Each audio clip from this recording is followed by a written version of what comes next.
Toutes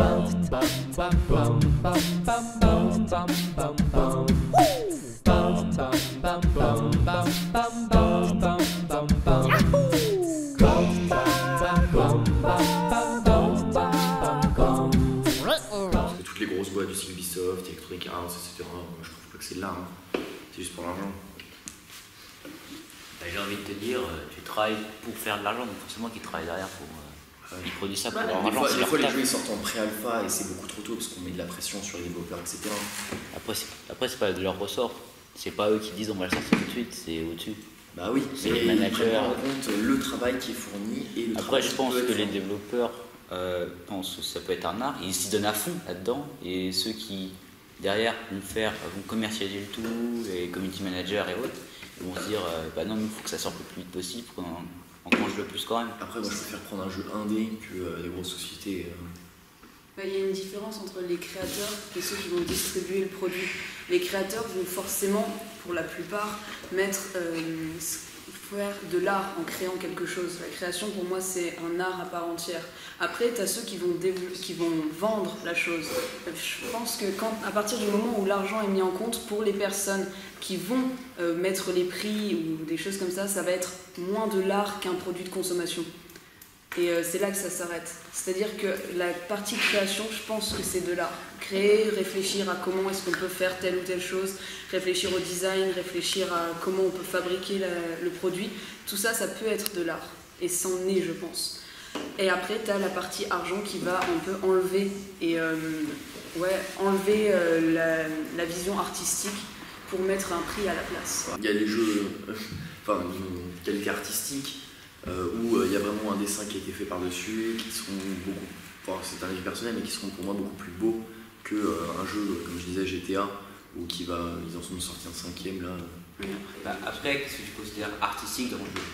L'histoire, justement, c'est ça le but du débat. C'est comme au cinéma, il y a un ordre dans le cinéma, il y a un ordre dans lequel on fait les choses. On fait le scénario, puis on filme, puis on fait le montage, puis on rajoute des effets spéciaux. Ouais, mais après les critiques de films qui considèrent le cinéma comme un art, est-ce qu'elles sont au jour de la technologie? Est-ce qu'elles se disent il y a des critiques, de jeux, on peut en trouver sur différents sites. Pour toi, les critiques, c'est tous des vieux barbus avec des rires, Non, quoi. non, il y a des rigueurs, il y a des personnes qui s'investissent dans les jeux vidéo. Mais personnellement, dans la critique, j'ai jamais vu qu'un jeu vidéo a été considéré comme un art. En fait, je pense que dans le jeu vidéo, il y a plein de choses. Est-ce que faire une peinture, c'est un art? Oui, alors pourquoi faire des chars à design, c'est pas un art? Est-ce que composer de la musique classique, c'est un art? Oui, alors pourquoi est-ce que faire des musiques de jeux vidéo, ce n'est pas un art? Du coup, dans les jeux vidéo, on reprend des musiques. Et ils les reprennent d'auteurs qui n'ont pas ajouté de droit sur leur musique. Comme ça, ils ne payent rien. Parce que dans le cinéma, c'est pas toujours des musiques originales. Dans le originales. cinéma aussi, c'est pas toujours des musiques originales.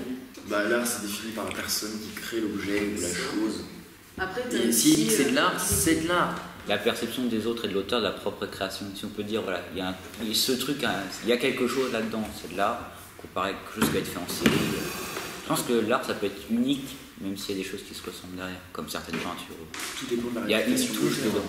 Il y a une touche dans la peinture qui va changer, par exemple, tout le cadre de vision. Dans la musique, il y a une sonorité qui va changer toute la musique. Parce que là, ça doit quand même faire passer une idée. Par exemple, on peut très bien construire un mur.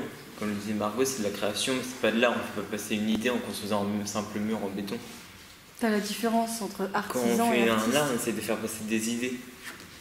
Tout dépend de la vision des autres. Voilà. Puis Tout dépend de la réputation de l'auteur. Si Picasso il avait fait un mur et qu'il avait dit ça c'est de l'art, tout le monde aurait crié oh génie, machin. Si toi tu fais un mur avec José 34 ans, tu vas pas. Tu vois, tu vas dire c'est de l'art, il y a quelqu'un qui va passer à côté et va faire t'as allumé mec. Moi je pense que ça peut faire passer que des idées, mais aussi des émotions, des sentiments, et c'est aussi ce qu'on a mis dedans, ce que l'auteur a mis dedans par exemple. Pas forcément que des idées, mais des sentiments, des émotions aussi. Ou simplement quelque chose de banal. Je pense qu'à partir du moment où il y a quelque chose derrière, c'est de l'art. Gabin ? Pour moi, le temps que tu réussis, souvent, on peut considérer de l'art parce que l'artiste, il le fait car c'est sa passion et il a envie de le faire. Pour moi, le temps que tu crées, ou que tu imagines, ou que tu dessines, bref, ou que tu fasses quelque chose, genre une création ou dessiner, c'est de l'art. Donc à partir du moment où il y a de la création, il y a de l'art. Oui. D'accord. Pas dessiner ou créer. Ça veut dire qu'en Thaïlande, enfin c'est pas raciste, hein, mais en Thaïlande où ils fabriquent certaines petites marques de chaussures que je citerai pas, pour toi c'est de l'art à la chaîne. Ça dépend. Je crois que je suis d'accord sur le fait qu'il y a beaucoup d'arts qui transmettent des idées, des émotions, un mode de vie et autres. Mais par exemple, dans l'art appliqué, le design ne crée pas forcément une émotion, mais nous on a fait par exemple l'architecture d'urgence. Nous ne donnait pas une émotion, il fallait aider quelqu'un, il fallait que ce soit moderne, soit joli. Voilà. Derrière, on n'avait pas forcément d'avis personnel ou autre, il fallait qu'on crée quelque chose pour un besoin, pas pour une envie. Après, ce que tu dis en Thaïlande, eux ils fabriquent, mais c'est autre part qu'ils le créent, et du coup ils dessinent les modèles et tout. C'est ça. Bah oui, non mais il parlait de la fabrication, moi je te parle pas de la création du modèle. Dès que tu fabriques quelque chose, c'est une sorte d'art. Genre, t'as la création, t'as un design qui est dessiné, même si c'est créé à la chaîne, du temps posé, c'est quelque chose de dessiné. À la base, ça a été réfléchi. Regarde, tu prends tes nouvelles chaussures, il y a eu un design de fait, il y a eu des dessins. Enfin, il y a plein de gens qui ont travaillé dessus. Et même si c'est pas à la chaîne, faut pas voir le côté création, faut voir aussi le côté c'est fait. Et pourquoi ils l'ont fait? Bah, à ton avis? Pour l'argent. Bah, parce qu'ils travaillent. Picasso, tu travailles.